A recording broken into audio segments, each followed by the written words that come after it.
Está con nosotros José Nabor Cruz, secretario ejecutivo de Coneval. Con él hablamos de la evaluación de procesos del programa Jóvenes Escribiendo el Futuro.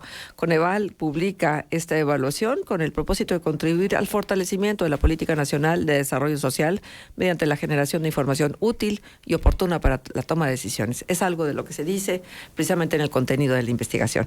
Nos da muchísimo gusto, secretario, que esté con nosotros en este espacio de contexto. Le saludamos Manuel Cerrato, Arturo González, Marcela Pámanes, interesados en saber qué arrojó esta evaluación y cuáles son los caminos para mejorar este programa social tan importante y cuáles son los resultados de más trascendencia que ustedes han encontrado. ¿Qué tal? Muy buenos días. Claro que sí. Prácticamente con la publicación de estos resultados cumplimos un ciclo de evaluaciones de procesos que realizamos desde el Coneval durante este 2022 a prácticamente un poco más de 10 programas prioritarios del gobierno federal. En ese sentido, este programa de Jóvenes Escribiendo el Futuro pues es parte del sistema de becas del gobierno federal que se están gestionando a través de la Coordinación Nacional de Becas Benito Juárez. A partir de ahí, unos datos muy puntuales para contextualizar la relevancia del programa. Estamos hablando que el presupuesto asignado aprobado en este ejercicio fiscal 2022 para el programa Jóvenes Escribiendo el Futuro fue de un poco más de 10.500 millones de pesos. Si bien entre los indicadores del propio programa establecieron una población objetivo de casi 2 millones de jóvenes, de estudiantes que pudieran percibir este apoyo monetario, al menos al corte del primer bimestre de este 2022, estamos hablando de una población de beneficiarios de alrededor de 400,000 jóvenes en el contexto del país. A partir de ahí, bueno, efectivamente tuvimos una evaluación en cuanto, sobre todo puntualizando algunos de los procesos operativos de este programa, justamente en el contexto de una evaluación de proceso. Tuvimos tanto un análisis de gabinete como también trabajo cualitativo en algunas entidades del país, sobre todo para conocer en este sentido el grado de avance en cuanto a la población beneficiaria atendida y efectivamente la cantidad de población, sus características y sus condiciones en cuanto a el tema de la parte de la caracterización socioeconómica de los beneficiarios. Uno de los hallazgos más relevantes, evidentemente, fue que a partir de una serie de cuestionarios aplicados en campo, pues se encontró que los jóvenes beneficiarios, evidentemente ya de nivel de escolaridad universitario, valoran positivamente la transferencia monetaria que reciben a lo largo de sus estudios universitarios.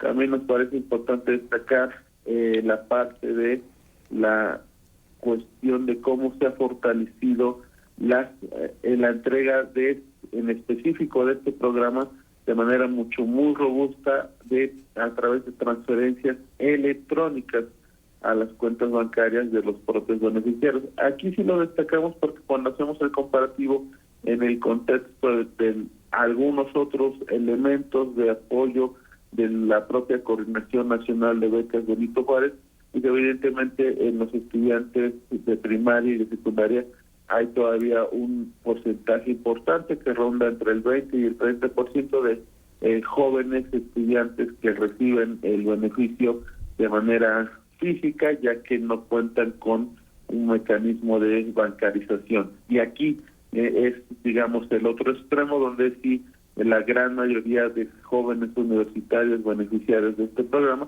pues están la gran mayoría, insisto, recibiendo la transferencia monetaria de manera electrónica, lo cual evidentemente hace mucho más eficiente la transferencia y la entrega sistemática del apoyo monetario de manera mensual que reciben los jóvenes. Doctor, son 4,800 pesos bimestrales durante 10 años. Esta beca que tiene como propósito la permanencia y la conclusión de enseñanza educativa. Efectivamente, sobre todo me parece importante destacar también que parte de los objetivos prioritarios de este programa social federal es abatir el rezago educativo. Recordar que las últimas cifras que levantamos desde Coneval para el 2020, que es el último dato disponible a nivel nacional, pues tenemos una prevalencia en promedio nacional de casi el 20% de la población con rezago educativo. En ese sentido, ahí contabilizamos todos los grados de escolaridad, desde preescolar hasta media superior, pero evidentemente en algunos otros estudios que hemos realizado, en el contexto de la pandemia, sí identificamos desde Coneval, pues evidentemente una deserción o una pérdida de estudiantes que tuvieron que abandonar sus estudios, sobre todo en el nivel medio y superior, para incorporarse al mercado laboral durante el 2020, básicamente derivado de la pandemia. Entonces, este programa evidentemente apoya en específico a aquellos estudiantes, sobre todo que tuvieron la necesidad de retirarse de sus estudios para incorporarse al mercado laboral. Por eso también nos parece muy pertinente sí destacar que los propios jóvenes declaran que es un mecanismo, este apoyo monetario, un incentivo para continuar o inclusive regresar a sus estudios ya universitarios para justamente contar con la culminación de su carrera universitaria. ¿Se cruzan datos? Es decir, ¿ustedes ratifican que realmente lo que un joven pudiera responder en relación a que si está escolarizada su preparación académica o que si realmente la ha continuado, pero no se meten, por ejemplo, en rendimiento ni en eficiencia académica de los jóvenes, ¿verdad? En este caso no, porque justamente lo que nos interesaba como una evaluación de proceso es justamente ver cómo se ha mantenido tanto administrativa y operativamente la entrega del programa. Sí, efectivamente. Ya lo que hagan los jóvenes es otra cosa, sino que el cometido de la entrega de este recurso se diera con la eficiencia que se requiere. Exactamente. Ahora, ¿hay estados que concentran más jóvenes apoyados con esta beca? Sí, evidentemente, como recordar la desagregación territorial de nuestro país, hay todavía una concentración importante de población de estudiantes de este grado universitario en al menos Estado de México, Ciudad de México, Puebla, Veracruz. Serían prácticamente las 4 entidades donde tiene un número de población objetivo mucho mayor, pero también hay una concentración relevante en entidades del sureste del país, como son Oaxaca, Chiapas y Guerrero, porque evidentemente, desafortunadamente, estas entidades todavía manifiestan niveles de rezago educativo por arriba del 35% de su población, por lo tanto, evidentemente, pues requieren una mayor focalización de este tipo de becas que reciben a lo largo de todo el nivel de escolaridad, no solamente el universitario, sino también desde preescolar hasta la media superior. ¿Cómo se eligen a los beneficiarios? ¿Qué requisitos indispensables deben de tener para que puedan ser apoyados? Eso es parte, evidentemente, de las reglas de operación del propio programa. En su momento también tuvimos, evidentemente, un análisis en 2019, cuando realizamos un estudio de la evaluación de diseño con trabajo de campo de este y algunos otros programas. Y bueno, básicamente aquí es parte de la inscripción que realizan los propios estudiantes para que estén enmarcados o que estén cursando sus estudios en una institución pública de educación superior, que denominamos las IPES, y que permanezcan de manera continua en este tipo de formación educativa. Esas serían, dadas las reglas de operación del programa, al menos las 2 condicionantes inscritos y que permanezcan estudiando en esta institución como condicionantes para poder ser receptores de este apoyo monetario. Doctor, buenos días. Saluda a Manuel Cerrato, con el gusto de conversar nuevamente. Esto que recomienda el Coneval en el sentido de ir dando seguimiento a los jóvenes beneficiarios del programa por un periodo de unos 30 meses tras recibir la beca, me parece sumamente pertinente, porque efectivamente tendría que haber una valoración y una revisión de que se cumplan los objetivos. Si esto se aplicara, si hubiera este seguimiento de la ruta del becario a lo largo de este periodo, al final de esos 30 meses, ¿qué se tendría que medir? O sea, ¿qué tendría que ocurrir como para decir, bueno, aquí se está cumpliendo el objetivo del programa con este joven? Evidentemente, pareciera algo básico, pero muy relevante, es la permanencia y la continuidad de los estudios de los propios jóvenes en las escuelas de educación superior. ¿Por qué eso? Porque desafortunadamente tenemos una continua pérdida de jóvenes conforme van avanzando en sus estudios universitarios. Algunos números que hemos analizado en algunos otros documentos, sobre todo el derecho efectivo a la educación, que están publicados en nuestra página web, prácticamente una generación que inicia en el nivel primaria, prácticamente entre el 20 y el 25% está llegando esa generación a los estudios universitarios, y prácticamente de esa cuarta parte global, estamos hablando de que solamente un 30-40% concluye sus estudios universitarios. Entonces, sí hay una pérdida, inclusive ya cuando los jóvenes llegan a inscribirse e iniciar los primeros semestres universitarios, hay una pérdida de aquellos que concluyen y que se gradúan satisfactoriamente. Por eso, justamente, el seguimiento de estos estudiantes que estén recibiendo este apoyo monetario nos parece importante, justo para que pudiéramos en algún momento destacar si hay o no un incremento en aquellos, digámoslo de esta manera, casos de éxitos de estudiantes que permanecieron en las aulas y pudieron concluir sus estudios universitarios en este periodo de tiempo. Ahora, doctor, ese seguimiento, ¿quién sería deseable que lo hiciera? Obviamente, de entrada, la propia entidad académica, la propia universidad. Sabemos que evidentemente tenemos todavía una gran heterogeneidad de universidades, sobre todo en las zonas rurales del país, como pueden ser las universidades interculturales, las escuelas normales indígenas, las escuelas normales rurales, las propias universidades de Benito Juárez que están desarrollando el país. Entonces, evidentemente, cada esa heterogeneidad tendría que ser en un común denominador estas autoridades responsables que lleven el seguimiento y evidentemente puedan, insisto, coadyuvar a una permanencia, una continuidad en la asistencia y evidentemente de graduación de estos estudiantes. Ajá. Ahora, doctor, ¿cómo se está haciendo? Quiero imaginarme, por ejemplo, las poblaciones serranas de Guerrero o de Chiapas o de Oaxaca, que no es fácil el acceso.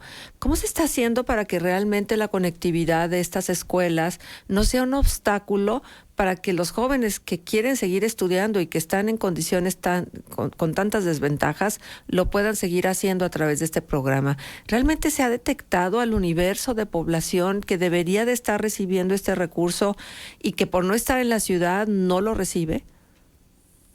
Obviamente hay aproximaciones, no solamente con Coneval, inclusive la propia Secretaría de Educación Pública cada año publica en sus medios de comunicación oficiales el diagnóstico en cuanto a la matrícula en los diferentes niveles de escolaridad. Ahí tenemos claramente un primer acercamiento de aquellos porcentajes de jóvenes que tendrían que estar asistiendo a la escuela y quienes efectivamente sí lo hacen y quienes desafortunadamente desertan en los diferentes grados de escolaridad.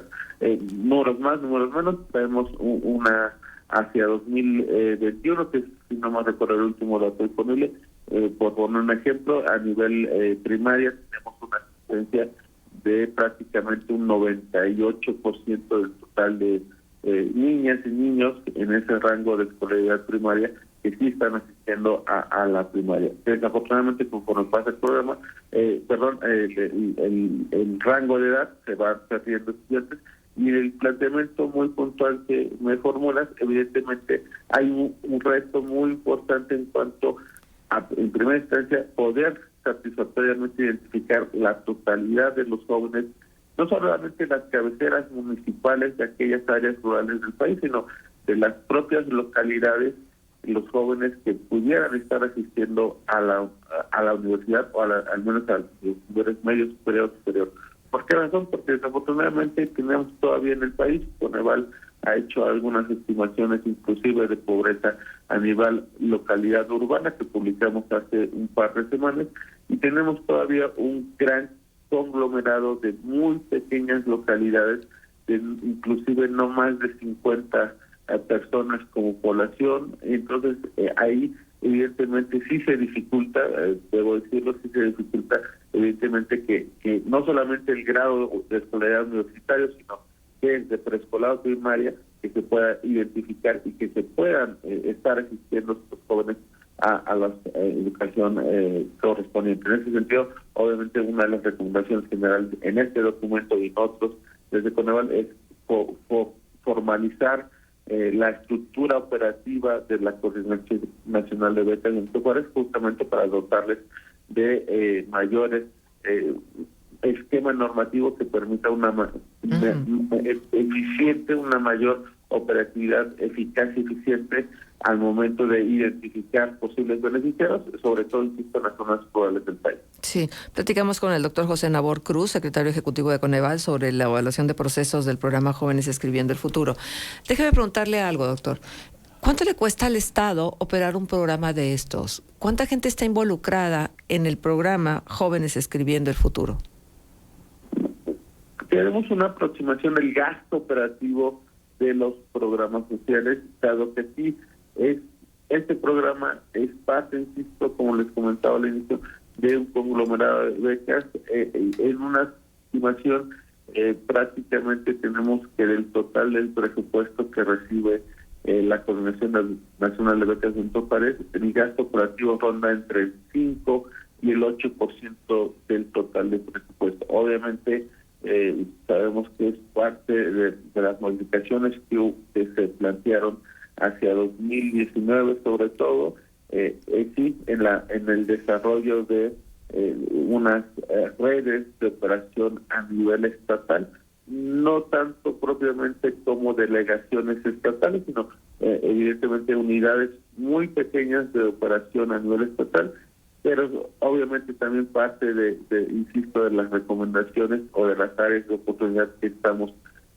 sugiriendo, es evidentemente tener documentos que puedan estar validando esta estructura operativa, ya que a la fecha de la realización de esta evaluación, esta estructura operativa no había sido todavía aprobada formalmente por la propia Secretaría de Hacienda y Crédito Público, lo cual no posibilita contar con manuales de procedimientos para los diferentes niveles de operatividad de este programa. Insisto, hay evidentemente en la práctica sí una operatividad del programa, pero es necesario contar con esta oficialización de los documentos normativos y, insisto, en un globalizado prácticamente del total de presupuesto que estamos rondando, que el sistema de becas en el país estamos prácticamente entre un 70 y 80 mil millones de pesos desde preescolar hasta nivel universidad, pues los gastos operativos pasan entre el 5 y el 7% de ese presupuesto total. Pues digo, cuenta, ¿verdad? Suma, es dinero y es importantísimo que la evaluación que se haga de los programas y las becas sociales sea el adecuado para que el dinero rinda, porque si no hay evaluaciones como las que ustedes están haciendo, pues realmente no sabemos cómo va el asunto y si operativamente hablando es lo que nos conviene a todos los mexicanos, porque estamos hablando que los beneficiarios son específicamente un sector de la población, pero creo que esto tendría que ser del interés de todos los mexicanos, porque un aspecto de los más criticados del gobierno federal ha sido precisamente la implementación de los programas sociales. Claro, evidentemente este tipo de programas, como son también el programa de pensión a adultos mayores, que buscan una universalización de beneficiarios, es evidentemente que la eficacia y eficiencia de la operación de estos programas pues pueda justamente, en primera instancia, alcanzar la mayor cantidad posible de su población objetivos, por un lado, y la otra, pues evidentemente que sea no solamente la entrega total de los recursos que sea recibida por los beneficiarios, sino que evidentemente genere una mejora en el bienestar y los niveles de desigualdad de la población que está recibiendo esa transferencia monetaria. Sí, ahora, si el público estuviera interesado en revisar esta evaluación que se hace, ¿podríamos encontrar resultados específicos de qué sucede en Coahuila, qué sucede en Durango en materia de este programa de becas? En ese sentido, como les comentaba, sí tenemos un trabajo de gabinete, pero no fue para todas las entidades del país. Obviamente debo decirlo también por el costo que esto representa, pero bueno, sí tenemos recomendaciones generales que aplican al contexto de todas las 32 entidades del país. Obviamente también Coneval entrega estos resultados no solamente a la propia Secretaría de Educación Pública Federal, sino también a las diferentes representatividades estatales, justo para que en una sinergia y una complementariedad las dependencias estatales de educación pública pues puedan contar con esta información que permita también ajustar sus propios procedimientos. Entonces, aquí estamos hablando de una evaluación más global con características nacionales. Muy bien. Pues ha sido un gusto poder conversar con el doctor José Nabor Cruz, secretario ejecutivo de Coneval, sobre la evaluación de procesos del programa Jóvenes Escribiendo el Futuro. Doctor, agradecemos mucho que las veces que hemos requerido su presencia con nosotros nos haya aceptado la conversación y bueno, son fiestas, hay que desear lo mejor para este fin de año y para el año que se avecina. Igualmente que tengan un excelente día. Muchas gracias. Muchas gracias. Doctor. Gracias. Son las 8 de la mañana con 3 minutos. Bueno, pues ahí está el programa. Vamos